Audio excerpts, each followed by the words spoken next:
April 2nd, 2016, and it is exactly 1 year since my surgery. And I guess I'll just reflect on the year a bit. The good news is I feel so much better today than I did a year ago today. A year ago today, I was having just a lot of nerve issues. I couldn't feel my right leg. I was questioning whether I could keep running. I knew I couldn't run to the elite level I wanted to compete at, and it just wasn't the lifestyle I wanted to live. I'd put up with back pain for years, and I just got to the point where it was too much. I was tired of it.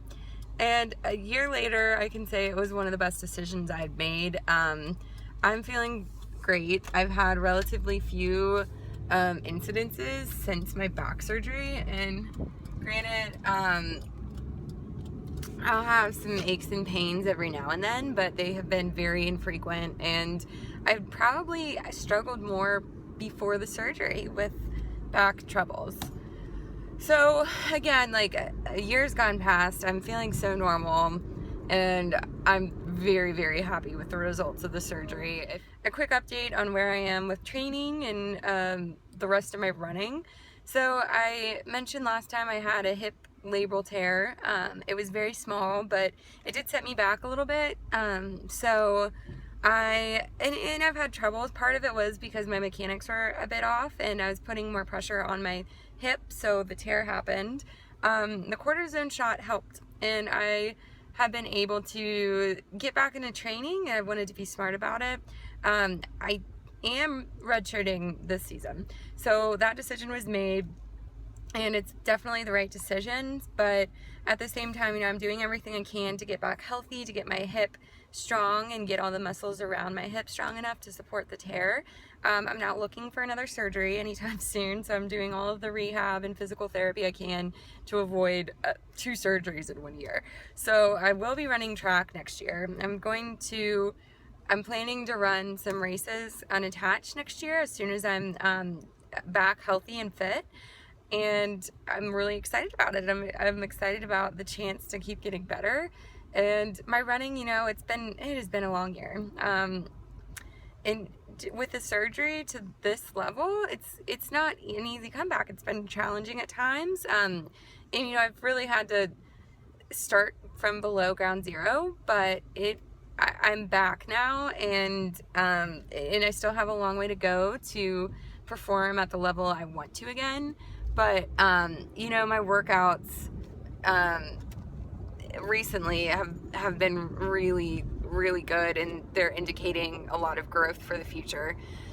So I guess that's really all I have to report at this stage. I still have a very, very small bit of some nerve systems left in my calf.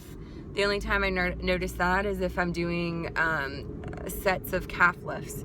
So I notice I'm a bit stronger on my right calf than I am my left. And again, the nerves take a really long time to heal. It's a very timely recovery, and I'm doing better with every month that passes, and certainly, like, I've just come a very long way since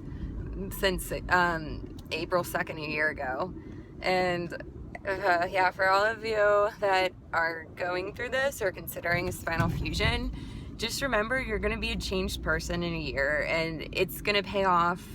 Stay patient with the process. Understand that it is a slow recovery, but just do the best you can every day. And my advice is to be aggressive with getting back to activity, but know your body and be smart about it, because certainly my surgeon and my physical trainer, my physical therapist, they understood my goals, they understood my fitness previously, and we were able to work together to a comprehensive plan where I could get back to running as soon as possible. And I think in the long run, this helped me out substantially with the recovery, and helped me recover a lot quicker, because I was willing to push it, but I was willing to also be smart about the level of activity I would get back to. And lastly, just some exciting news. I have almost my full range of motion back. So I mentioned after my surgery, I couldn't bend down and I couldn't touch my kneecaps, which was very strange because I was so flexible. And now I'm back to being able to touch the ground, palms on the ground without thinking twice. So it's really exciting because, and I think the biggest thing is just giving time to let your body adjust to the new titanium and to the procedure. It was, it was traumatic surgery, but yeah, a year later, I feel great. I'm very, very happy with my decision. So yeah, thanks again, guys, for keeping up with my story, and I will keep you posted.